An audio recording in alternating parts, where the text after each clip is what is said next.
విశ్వామిత్రుడికి ఉన్నటువంటి కుమారుల్లో ఆంధ్రుడు అని పేరు కలిగినటువంటి ఒకడు ఉన్నాడు. వాడి సంతతి వాళ్ళు ఆంధ్రులు. అంటే ఐతరేయ బ్రాహ్మణంలో కథ కూడా ఉంది, సునస్యపోపఖ్యానం అని, అందులో కూడా వస్తుంది. వీరు శాపవశమున దక్షిణ భారతదేశమునకు వచ్చిన వారు.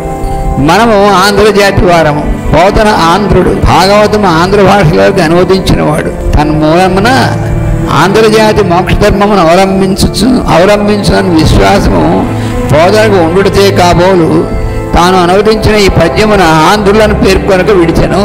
పోతన గారు రాసిన దాంట్లో ఆంధ్రులు అనేటువంటిది రాలేదు, వేదవ్యాసుల గారు రాసిన దాంట్లో ఆంధ్రులు అనేటువంటిది ఉంది. అది ఎందువలనంటే మాస్టర్ గారు దాన్ని ఇచ్చారనమాట.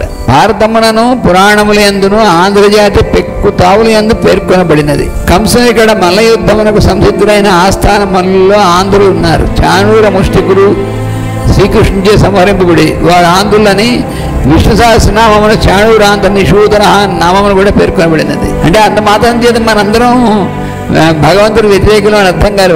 వాళ్ళిద్దరూ చేశారు. వాళ్ళు ఇప్పటికీ ఆంధ్రుల్లో ఐకమత్యము లేకుండుట, తమ వారిని నీచముగా చూచుకొనుట లక్షణములు రాజకీయాది రంగముల యందు కనిపిస్తున్నవి. అంతేగాని అందరూ అలాంటి వాళ్ళని అర్థం కాదు. దానిని బట్టి వారు విశ్వామిత్రుని శాపమునకు గురి అయిన కథలో సత్యం ఉన్నదని నమ్మవచ్చును అన్నారు. పుష్కలులు శుంభులు ఉత్తర భారతదేశం వారు, కషులనగా మంగోలియా వారని కొందరు అభిప్రాయము. వీరందరూ వేదవనందు చెప్పబడిన ధర్మం ప్రకారము గాక స్వతంత్రమైన తమ సంస్కృతితో జీవించేవారు కనుక శుకయోగిచే పాప ప్రవర్తనలుగా పేర్కొనబడేది.